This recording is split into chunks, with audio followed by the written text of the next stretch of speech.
Ikan ini mati ditabrak mobil. Ikan ini tidak menyangka dirinya bisa mati seperti ini. Seorang pria lalu mengambilnya, berniat memasaknya menjadikannya makanan. Namun ketika dia menaruh ikan itu di mobil, tiba-tiba ada raungan di kejauhan. Dia berjalan perlahan ke sana. Pemandangan di depannya membuatnya tercengang.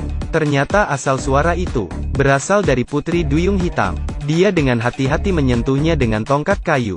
Tapi Putri Duyung itu sepertinya sudah mati. Tidak ada bergerak. Ini adalah ikan raksasa. Pasti bisa dijual dengan harga tinggi. Melihat tidak ada siapapun, dia membawanya pergi dengan mobilnya, membungkusnya dengan kantong, dan menyeretnya ke rumah.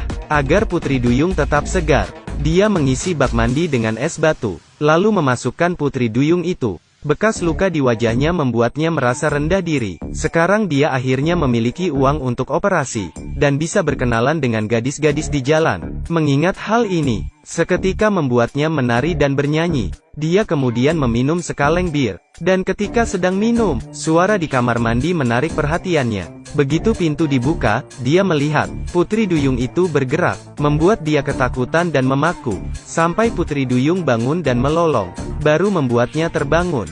Dia segera mengambil senapan di mobil. Tapi siapa tahu, ketika kembali ke kamar mandi, Putri Duyung itu menggigit kakinya, dan menyeretnya masuk. Jack bergulat dan ingin mengalahkannya. Tapi aku tidak menyangka ekor Putri Duyung itu sangat kuat, membuatnya terlempar. Bahkan lengannya tergigit. Untungnya, ada jaring ikan di sebelahnya. Setelah beberapa saat, dia berhasil memasang jaring pada Putri Duyung itu. Dia ingin membunuhnya. Tapi melihat Putri Duyung yang malang ini, dia tiba-tiba menyadari, ternyata Putri Duyung itu sangat cantik. Sebuah ide berani seketika datang ke pikirannya. Menunggu suasana hati sang Putri Duyung stabil, dia mengeluarkan beberapa kapas. Dengan hati-hati membersihkan lukanya, lalu menggunakan gunting, membuat lubang di mulutnya, mencegah agar dia tidak mati kehabisan nafas. Langkah selanjutnya dia menyiapkan pakan ikan. Dia membeli $200 daging di supermarket, memintanya memilih kulit babi tangan kanan daging sapi tangan kiri. Putri Duyung alergi kulit babi. Dia memberi isyarat, ingin makan daging sapi. Jack melihat dia menikmatinya. Jack tersenyum bahagia. Ini adalah Putri Duyung yang kejam. Pria menjebaknya di bak mandi dengan jaring ikan, untuk menjaganya dari depresi karena kebosanan. Jack memindahkan TV ke kamar mandi, nonton sinetron, menceritakan kisah TV. Putri Duyung melihat itu dan tampak bingung. Tidak lama kemudian Jack tertidur bersandar di bak mandi.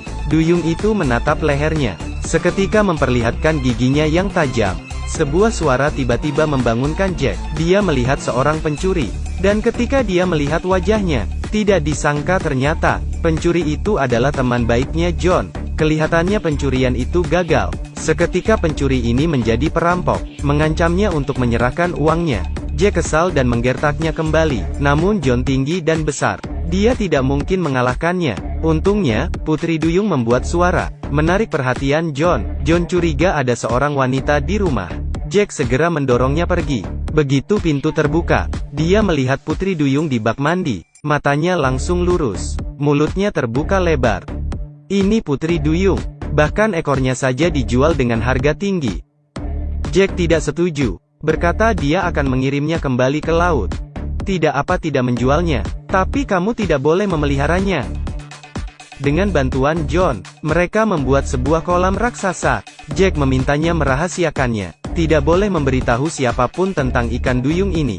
John pun menyetujuinya. Putri Duyung akhirnya lepas dari belenggu jaring ikan, berenang di dalam kolam.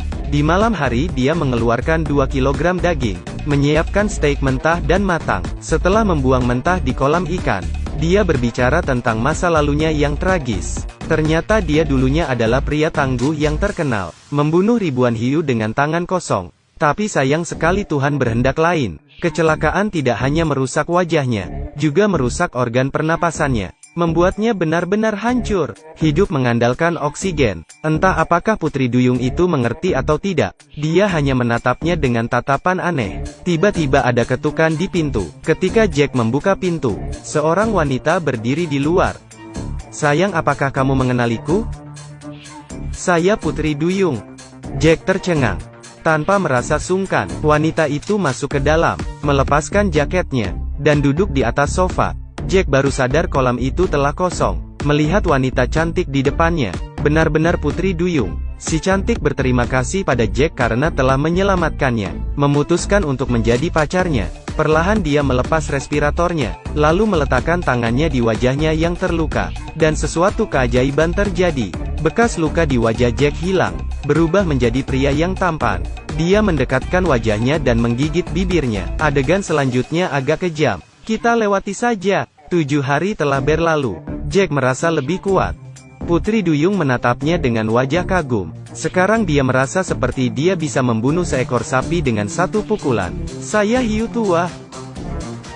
Seorang pria tangguh. Dia mengambil 2 bir. Akan minum-minum dengan si cantik. Namun, saat itu juga, beberapa mobil tiba-tiba datang.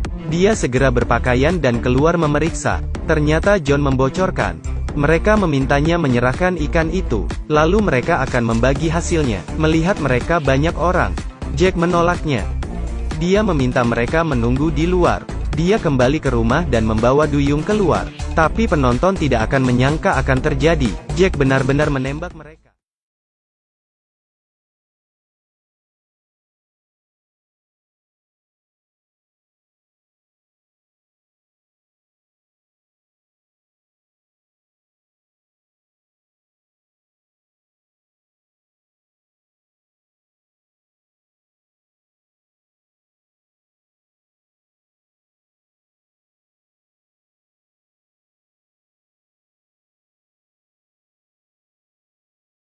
Ini pergi dari sini, dan ketika Duyung menyentuh tangannya, tapi Putri Duyung tidak naik bersamanya, melainkan dia menarik Jack masuk ke air. Melihat kedua mata Putri Duyung, matanya terlihat sangat menawan, pikirannya penuh dengan kenangan mereka bersama.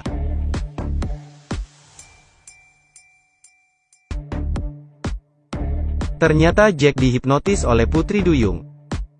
Dia ini tidak menyembuhkannya. Kebahagiaan mereka juga palsu. Sebenarnya wanita itu tidak ada. Bisa dilihat ketika dia keluar menemui John. Luka di wajahnya masih ada. Ini adalah perbuatan Putri Duyung itu. Tujuannya adalah untuk memangsa Jack. Baiklah, cerita berakhir sampai di sini.